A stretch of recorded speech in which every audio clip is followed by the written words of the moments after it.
So today we're going to be splitting this full staff name column without using Excel. To do this, go to datarevamper.com to get started. So head over to your browser and type datarevamper.com, then upload your data sets to split your column, right? Now, if you have not signed up, please do well to sign up. First step, click here to choose a data set you want to clean. So I'm going to click here and I'm going to select this employee name data set to get started. Okay. Next step, I'm going to click on load data sets, right?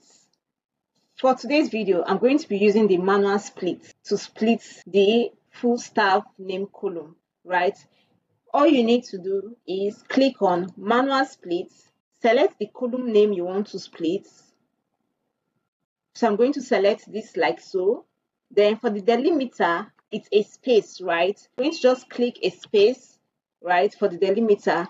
Then for these output column names, you can choose to use these output column names that's provided, or you can change it to your preferred output column name.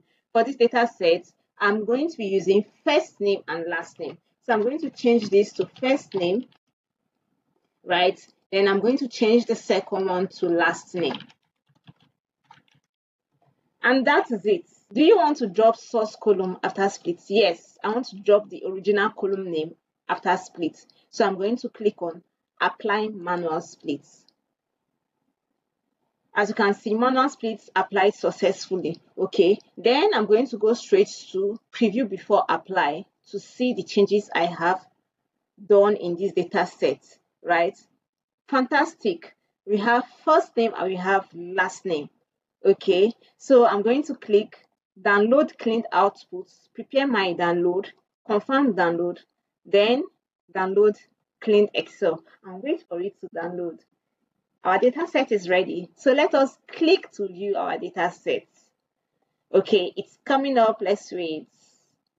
And this is it, guys. Our data set is ready. And this is it. As you can see, first name, last name. Thank you guys for watching. And if you've not started using datarevamper.com, you are missing a lot, right? Start using datarevamper.com and thank me later. Let me know your experience using datarevamper.com. And if you have not subscribed to this channel, please subscribe to my channel because I'll be bringing more exciting tutorials on how to clean your data sets without using Excel. So, see you in our next video. Bye.